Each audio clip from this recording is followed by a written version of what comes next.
I'm sure, like me, you've probably set many goals in business and in personal life and, unfortunately, not quite achieved them. Well, in her book, Succeed: How We Can Reach Our Goals, Dr. Heidi Grant-Halvorson tells us anyone can be more successful in reaching their goals. Based on the findings of several years of research into goal setting, she clears the mist and shows us paths we can take to finally reach those goals. It starts with self-control. Halvorson asks us to think back to the achievements in our own life, the ones we're most proud of. In all cases, she claims, quite rightly, that we will have worked hard, persisted despite difficulty, and stayed focused when it would have been much easier to just relax and not bother. What we used was self-control, the ability to guide our actions in pursuit of our goal and to avoid temptation, distraction, and other demands. Halvorson suggests that self-control is much like a muscle. We need to work it, train it, and not strain it. Self-control is learned and developed and made stronger or weaker over time. If you want more self-control, you can get more. And you get more self-control the same way you get bigger muscles. You've got to give it regular workouts. Why or what? Do we really know what our goals are and how to set them properly? Halvorson suggests not. She suggests we are often not specific enough, and in the absence of a specific goal and in the wrong context, we are doomed to fail. Halvorson suggests when actions are difficult to accomplish, we will find it's easier and much more helpful to think in simple, concrete what terms rather than lofty, more abstract why ones. What we want to achieve rather than why we want to achieve it. We should forget about the bigger picture and focus on the task at hand. However, when we think why rather than what, we are less vulnerable to temptation and more likely to take better self-control. So, since both the big picture why and the nitty-gritty what modes of thinking have their advantages and disadvantages, Halvorson suggests the best strategy is to shift our thinking style to match the goal we want to achieve. She suggests for long-term, high-level goals we should think why, and for short-term objectives we need to be more concrete and think what. Why thinking leads us to pay more attention to what Halvorson and her fellow psychologists call desirability information. In other words, how fun, pleasant, or rewarding will it be? More concrete what thinking leads us to place more weight on feasibility information, whether or not we can actually do whatever needs to be done. How likely are we to succeed? Halvorson declares people who think achieving their goal will be hard plan more, put in more effort, take more action in the pursuit of their goals. On the other hand, she suggests people who think that reaching their goal will be easy aren't prepared for what lies ahead of them and can be devastated when their dreams don't actually come true. Consequently, she suggests the optimal strategy to use when setting a goal seems to be to think positively about how things will feel when you achieve your goal, while thinking realistically about what it will take to get there. When we are thinking about taking on a new goal, we must also think about the obstacles that stand in our way. The wonderful thing about triggers. Halvorson asks, what aspects of our environment can trigger the unconscious pursuit of a goal? In short, she tells us that just about anything can unconsciously affect our commitment to our goal. Works, images, sounds, anything related to the goal can act as a trigger. Maybe now those motivational posters you see everywhere seem a little less silly, right? Halvorson discloses that studies have shown that the mere presence of something that can help you achieve your goal can trigger it. Walking past the gym can trigger the goal of wanting to work out in it. So how can we influence our unconscious? Halvorson gives us the following tips. Align the cues to create your own lens. Know what is influencing you. Know what you believe about your abilities. And set up the right environment. Good or better?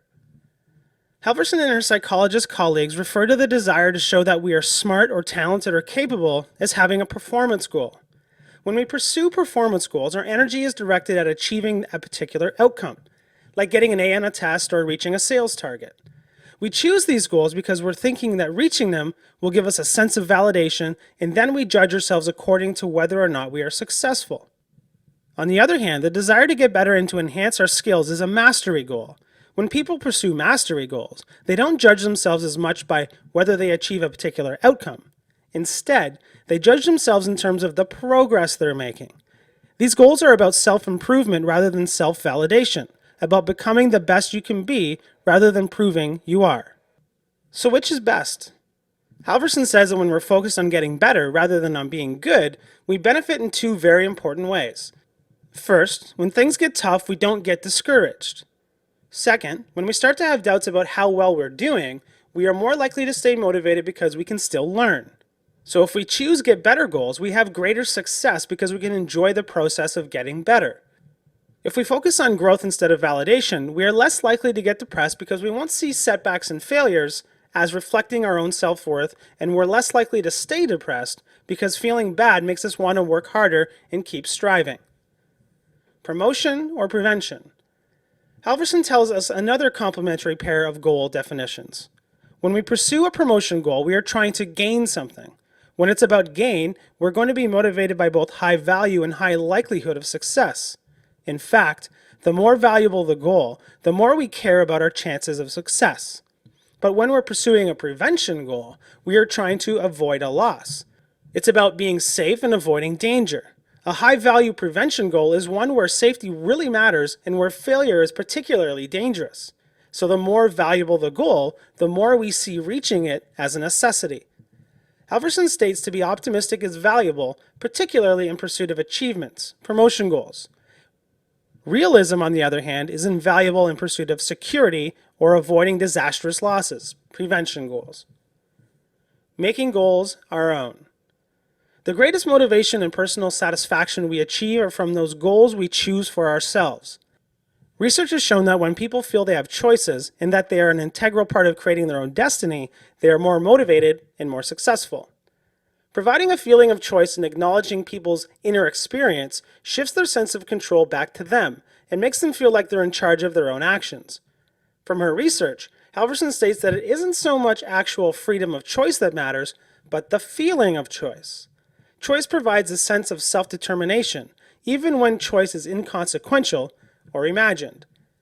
If a goal is internalized, we get increased motivation, better performance, enjoyment, and an increased desire to work. We also avoid the hassle of having to provide controls or incentives to bring about the behavior we are after. Bringing it all together. Here are a few strategies the author suggests we follow when we have established the lens of our goal. Halvorson advises us when achieving our goal means doing something easy, straightforward, or familiar, we are probably better off focusing on a be good performance goal. But what if they're not so easy? Halvorson says we can benefit from changing our thinking from why to what.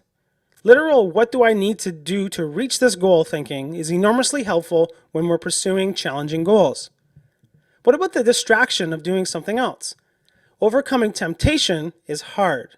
It usually requires a lot of self-control. Halvorson advises that this is another situation where it pays to think of our goals in terms of why rather than what. Giving our goal a prevention focus is also an excellent way to beef up our resistance. What if we need to get something done quickly? Halvorson's answer is a simple one, although the task may not be. Give our goal a promotion focus. Which kinds of goals work best when we want to be inspired? Halvorson suggests giving our goal a promotion focus can heighten our creative powers. So too can goals that are of our own making, goals that fulfill our basic need for autonomy. In general, goals that are autonomously chosen are much more interesting and enjoyable to pursue than those that are chosen for us. What if we want to have fun along the way? Halvorson tells us to try to focus on getting better rather than on being good. Okay, so now we know how to identify and set our goals appropriately. But beware, it's still not smooth sailing. There are still barriers to overcome. Halvorson suggests there are plenty of different mistakes we can make, but the one most frequently responsible for our troubles is that we miss opportunities to act in a timely manner. We are regularly given, whether we notice it or not, opportunities to act on our goals. But in most cases, when one arrives, we choose to do something else.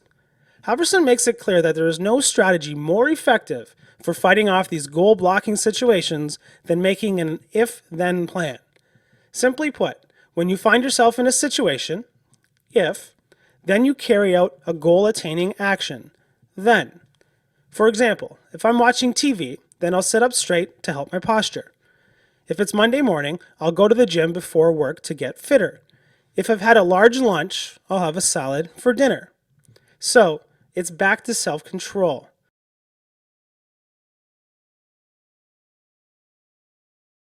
Halvorson suggests we use the acronym HALT to remind ourselves of circumstances where our self-control may drop. Hungry, angry, lonely, tired. In each of these situations, self-control is threatened, so what do? Halvorson tells us to resist. If we reach for the comfort food or activity, it's hard to get back on the wagon. Stopping before we start is an excellent strategy to keep our need for self-control to a minimum. Secondly, she tells us to focus on how well we've been doing and to consider just how much an effect on that progress falling off the wagon would be. Thirdly, she says, whatever we do, don't try to pursue two goals at once that both require a lot of self-control. In these situations, it's hard to decide which to do, and consequently, we are likely to do neither. Finally, here's her one last strategy for overcoming a total loss of willpower. We should reward ourselves for being good. After all, a reward celebrates success, and success is a goal we are after, isn't it? So there you have it. Everything you need to get started setting your goals and actually achieving them.